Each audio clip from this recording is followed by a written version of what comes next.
Estamos iniciando mais um programa Cidadania e Serviço Público, um programa da Federação das Entidades de Servidores Públicos do Estado de São Paulo, FESPESP.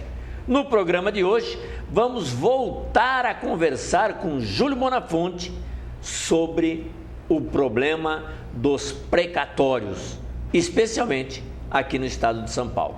Voltamos já já.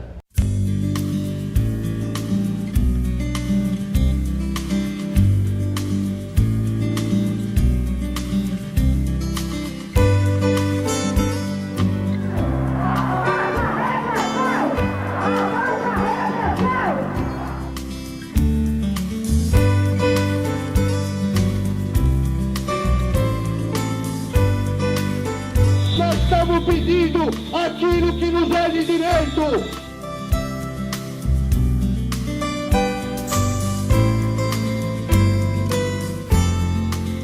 Estamos de volta com o programa Cidadania e Serviço Público, um programa da Federação das Entidades de Servidores Públicos do Estado de São Paulo, FESPESP. E hoje vamos conversar novamente com Júlio Bonafonte sobre precatórios. Júlio Bonafonte é presidente do Conselho Deliberativo da Associação dos Servidores do Tribunal de Justiça e também é diretor da nossa federação, além de cuidar dos precatórios e dos recursos em cima dos precatórios, tanto aqui em São Paulo quanto em Brasília. Tudo bem, Júlio? Tudo em ordem, olha, Goze. Boa noite aos amigos e amigas telespectadores do programa Cidadania e Serviço Público. E mais uma vez, e o que muito nos honra, voltar a ter esse bate-papo com você para inteirar você do que efetivamente está acontecendo. Quando nós falamos a palavra precatório, você lê assim na mídia, calote do precatório alimentar, é muito importante. Precatório alimentar é aquela dívida trabalhista que você ganhou, o gatilho salarial, 1986, enfim, todas essas gratificações que você judicialmente ganhou, decisão judicial transitada e julgada, a Constituição, não se cumpre a Constituição, não se cumpre a lei orçamentária e não se cumpre a própria decisão. E aí, nós chegamos na PEC 62. Quando fala PEC 62 é a PEC do calote. Por que calote? Porque, veja bem, olha, nós estamos falando numa situação... precatório é o único instrumento existente no mundo aqui no Brasil. E em lugar nenhum tem precatório. Pagamento de precatório e o calote do precatório é por parte do ente público, da entidade, do governo do estado, do município. Não paga há 33 anos. Vamos repetir. Então, Júlio, vamos bem por partes, para deixar bem claro para o nosso espectador. Já falamos sobre precatório, vamos repetir de novo, né, para ser bem didático. Então, precatório é uma dívida que o Estado tem com o seu funcionário. Sim. Porque em algum momento deixou de pagar o que deveria pagar. O gatilho salarial, as revisões que tem que ser pagas, as gratificações, enfim, todo aquele seu direito estatutário, o Estado deixa de pagar, você ingressa com uma ação. Então, como o Estado não pagou, o servidor público entrou com ação, porque era um dinheiro salarial, era de salário. Isso que foram sonegados. Por isso que chama precatório alimentar. Alimentar alimentos, né? Aí entra com ação, ganha ação. O que acontece quando ganha ação? Ganha ação, aí faz o cálculo do atrasado, né? E aí vira precatório. O precatório, ele teria que ser pago, entrava num exercício, teria que ser pago até de acordo com o artigo 100 da Constituição Federal, ele tem que ser pago até o final do exercício seguinte. Entrou no mês de julho desse ano, tem que ser pago até dezembro do exercício seguinte, até o ano. Mas isso não vem acontecendo desde 1986. Então, as pessoas que ganharam a ação, que o Estado tinha que pagar, e como você está dizendo, no exercício seguinte, não receberam. Os governadores simplesmente não pagaram, os prefeitos não pagaram? Isso, e o que é pior, a ausência da punição. Porque quem não paga, quem jura cumprir a Constituição, o governante quando é eleito, ele tem que... Nós entramos com intervenção, porque tem que ser punido. E, infelizmente, o nosso Poder Judiciário, o Supremo Tribunal Federal, que é o maior culpado dessa situação. Por que o Supremo Tribunal Federal? Porque ele é o guardião da Constituição. A partir do momento que ela não é cumprida, ele tem que punir quem não cumpriu a Constituição. E o Supremo também, de uma forma conivente, acabou dando um salvo-conduto para esses governadores e prefeitos nos últimos 33 anos. E não pagou, não tem punição. Entramos nessa questão do calote e a dívida foi se avolumando. A punição que você está colocando é porque o governador que não pagou, o prefeito que não pagou, ele poderia ser punido. Sim, exatamente. Por exemplo, com impeachment saindo. Inelegibilidade, não poderia mais se candidatar. Exatamente. Ou contra o Estado, como chama? Suspender os pagamentos do Estado para utilizar o dinheiro para pagar. Exatamente. Seria uma retenção, por exemplo. Inclusive, nós vamos chegar a explicar, a União, quando repassa para o Estado ou município, poderia reter esse dinheiro e não repassar, pagar somente precatório a dívida. Porque, veja bem, isso acontece só nos estados e municípios, porque a União está em dia com os precatórios alimentares, não deve nada. Bom, esses processos acabam chegando no Supremo Tribunal Federal, e aí? Sim. Aí o Supremo Tribunal Federal, aí surgiu no Legislativo, mas engendrado pelo próprio Poder Judiciário, saiu do Supremo Tribunal Federal uma emenda constitucional, que é a chamada Emenda 62, que nós chamamos da PEC do calote. Bem, essa Emenda 62, ela está jogando para 15 anos para frente uma nova moratória. Quando a gente fala em PEC 62, por exemplo, é uma modificação na Constituição. Na Constituição, uma emenda. Como chama? É uma emenda constitucional. Emenda constitucional, uma proposta de emenda constitucional. Isso. Quando aquele artigo 100 falava, ela tem que pagar até o final do exercício seguinte, que nós comentamos, agora não, a emenda 62 falou, você tem 15 anos para pagar. Mas veja, não é a primeira vez, já em 1988 passou para 8 anos, uma moratória. No ano de 2000 para 10 anos. E agora mais 15 anos. Por isso que eu digo que são 33 anos de calote. E essa emenda 62, ela é flagrantemente inconstitucional. Toda ela. Veja, ela chega ao absurdo de falar para o devedor, olha, você deve, mas você pode fazer leilão. Como leilão? Quer dizer, o próprio devedor vai levar vantagem. Você tem direito a 10 mil reais, eu sou o devedor. Fala, você quer 2 mil reais pelos seus 10 mil? Então você está abrindo mão de 80% a 90%. Então, o leilão e outras situações, mais 15 anos. Olha, o dado que é terrivelmente triste é que mais no Brasil, Estado de São Paulo, já faleceram 75 mil servidores sem receber envio precatório. Brasil, mais de 100 mil credores faleceram e não receberam precatório. E é fácil de entender. Veja bem, quem lá há 30 anos atrás tinha 65 anos e entrou com uma ação, evidentemente passado 35 anos com 100 anos, infelizmente já veio a falecer e não recebeu o precatório. Veja, e até levamos essa questão ao Supremo Tribunal, mas morre mesmo. Como morre mesmo? Porque faz parte do ciclo da vida? Não, você tem que receber em vida o seu legítimo direito. Aí chega se agora são mais 15 anos, então... Vai morrer muito mais, Gordo, muito mais. Por isso que nós fomos a Brasília, por intermédio da nossa CETEG, por intermédio da Associação Nacional de Servidores do Judiciário, da FESPESP, da própria Confederação, e entramos no processo com uma arguição direta de inconstitucionalidade. Quando você ouvir a palavra ADIM, é arguição direta de inconstitucionalidade. Contra a PEC 62. Contra a PEC do calote, essa PEC 62. Eu digo que é a maldita PEC 62. Fui lá fazer sustentação oral em nome de todos os credores, exatamente porque a gente vem vivenciando toda essa situação, esse drama, há mais de 30 anos. Então vamos lá. E foi exatamente dizer lá o que é inconstitucional. Leilão é inconstitucional. Idade, houve uma demagogia no sentido de falar, olha, quem tem mais de 60 anos pode receber um pedacinho. É inconstitucional. Se é para receber, tem que receber integral, não é um pedacinho, porque o resto vai morrer e não vai receber. Agora, só quem tinha 60 anos, em dezembro de 2009, está errado. Ofende o Estatuto do Idoso, princípio da igualdade, porque quem vem completar depois também tem que ter o mesmo direito à preferência. Então, quem completar depois de que data? Não, depois de 60 anos. Não. Aí depois de 9 de dezembro de 2009. 9 de dezembro de 2009. Quem até lá não tinha 60 anos... Não tem preferência. Não tem preferência. Não, e o que é pior, tem a situação ainda de doenças graves. Quem tinha doença grave nessa idade tem preferência. Quem adquiriu depois não tem preferência. Então, mas então tinha que ficar doente gravemente antes?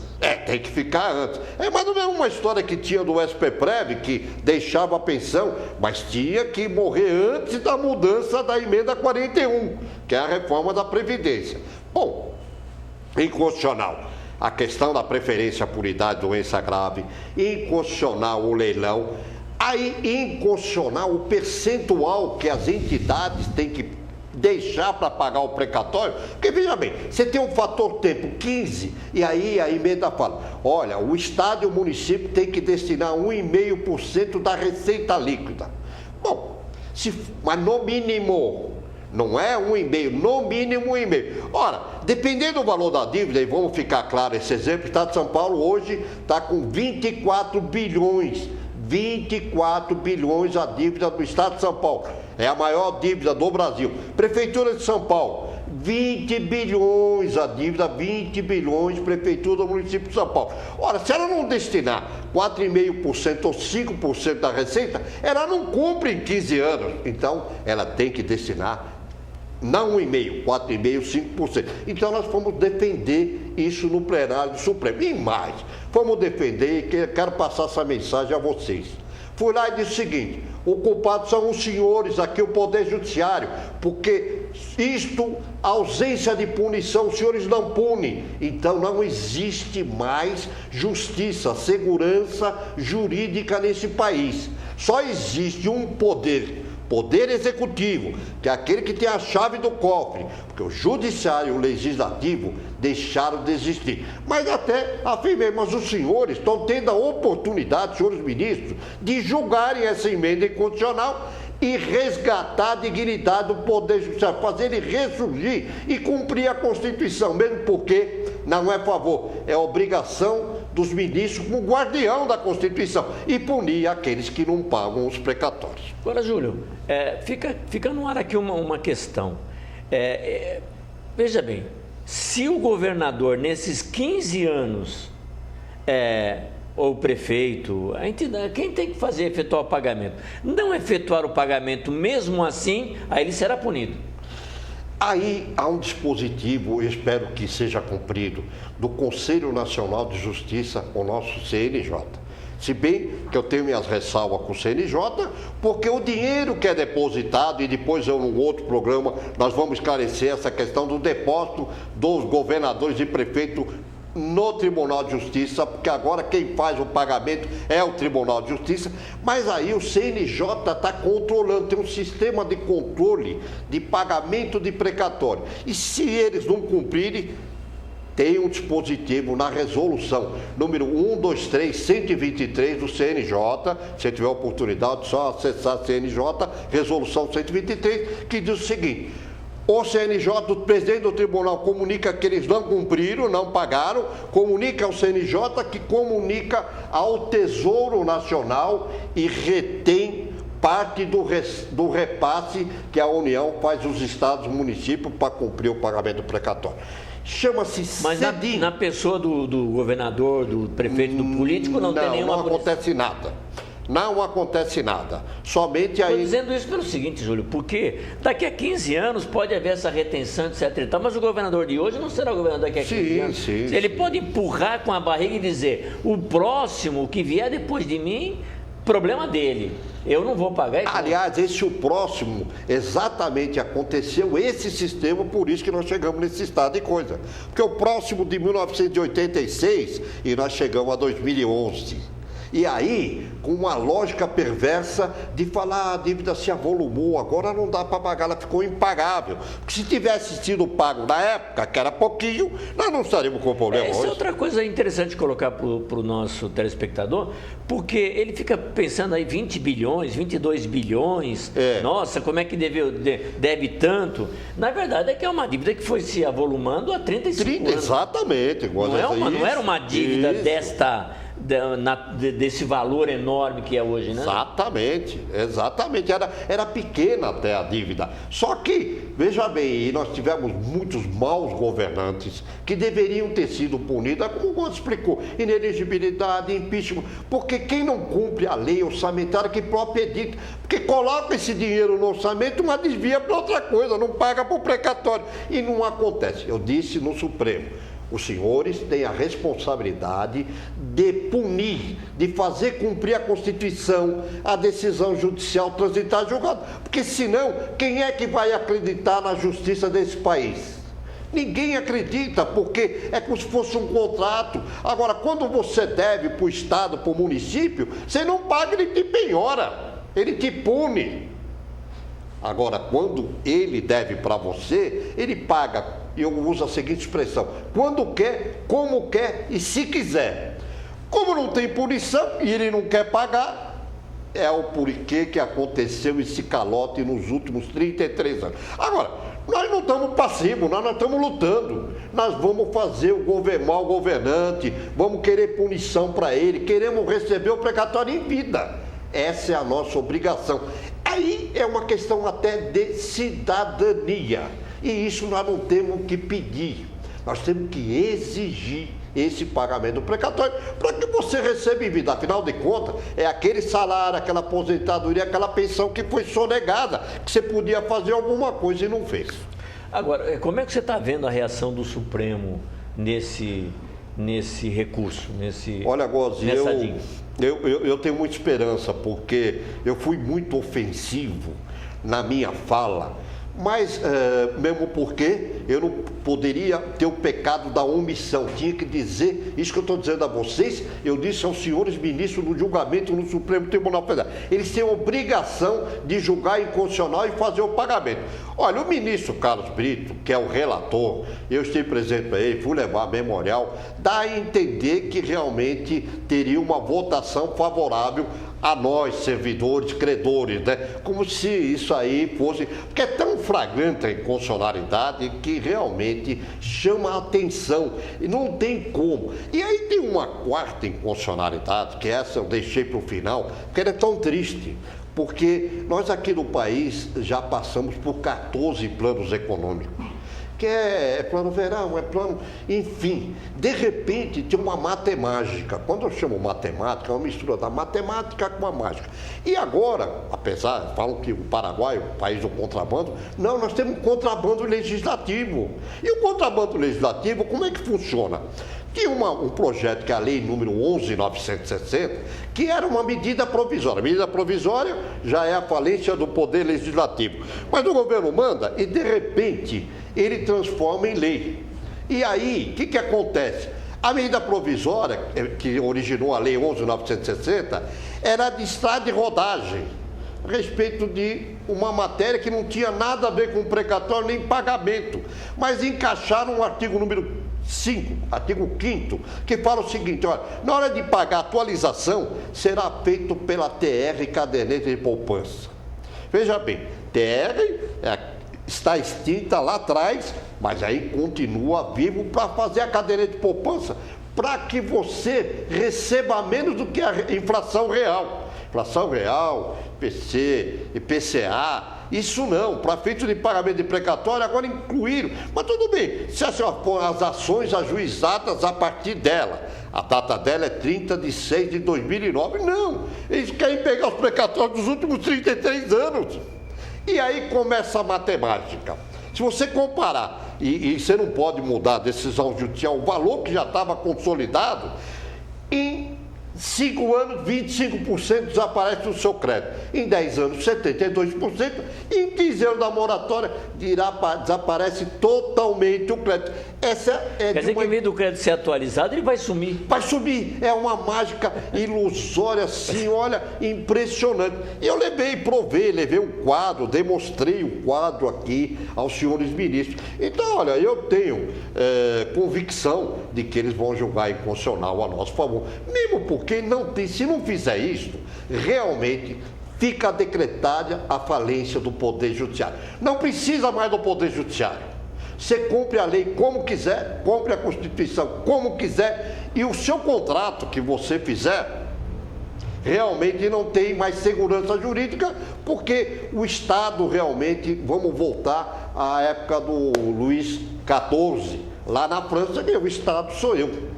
O resto, cidadania sua. Então, fique alerta, acompanhe essa nossa luta, que nós vamos vencer. Nós não vamos levar, não. Nós vamos vencer, porque nós vamos exercer essa cidadania. Está aí. Conversamos no nosso programa de hoje com o Júlio Bonafonte, especialista nessa questão do precatório. Além de pertencer aqui à nossa diretoria da federação, além de pertencer também à presidência da CETEG, do Conselho Deliberativo, um especialista em precatório. Nós estamos, neste momento, em razão do horário, parando por aqui, mas não estamos parando sobre o assunto, porque no nosso próximo programa vamos continuar falando da questão do precatório. Fique agora com o nosso noticiário.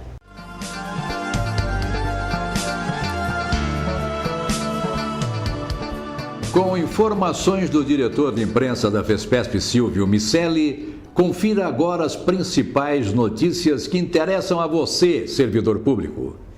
A Comissão Consultiva Mista do IANSP, Instituto de Assistência Médica ao Servidor Público Estadual, realizará uma audiência pública para discutir a prestação do atendimento médico e ambulatorial a servidores, dependentes e agregados da capital e da Grande São Paulo. O evento ocorre no próximo dia 22 de agosto na Câmara Municipal de São Paulo, que dá total apoio ao evento. Mais informações podem ser obtidas na Secretaria da CCM do IANSP pelo telefone 11 50 88 89 40.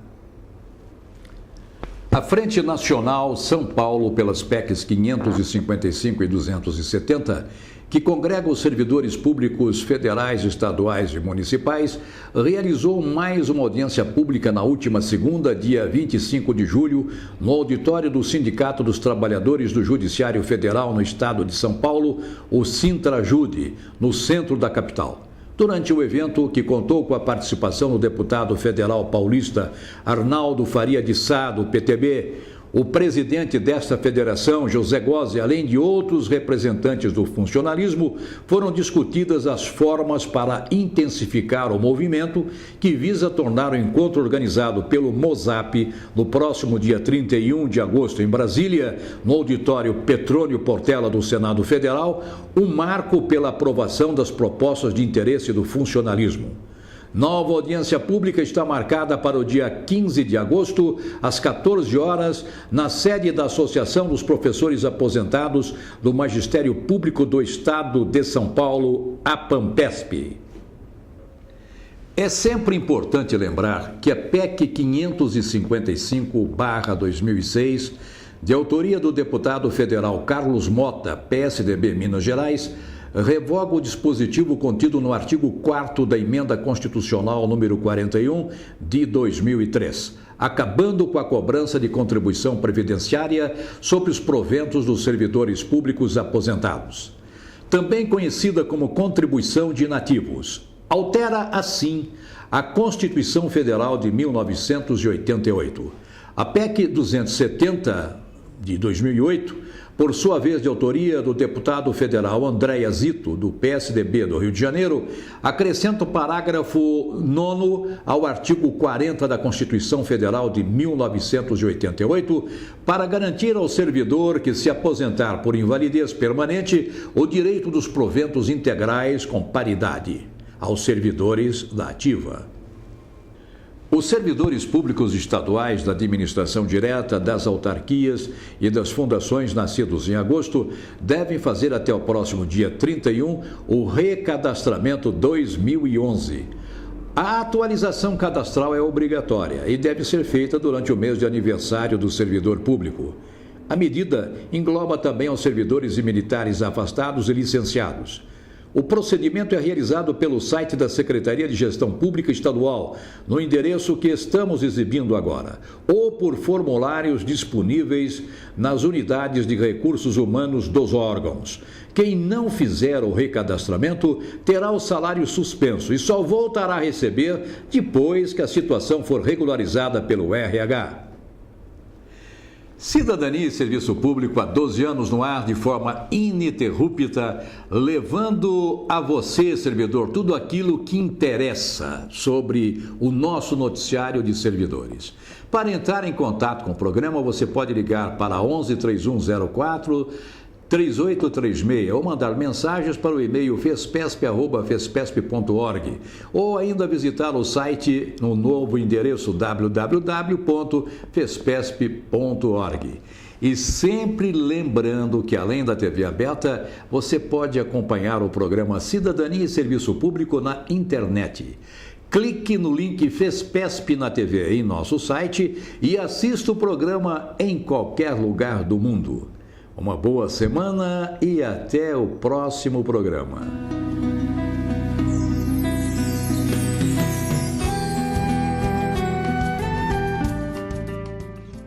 Chegamos ao fim de mais um programa Cidadania e Serviço Público, um programa da Federação das Entidades de Servidores Públicos do Estado de São Paulo, Fespesp. Um programa que discute com você, cidadão, com você, servidor público, cidadania e serviço público.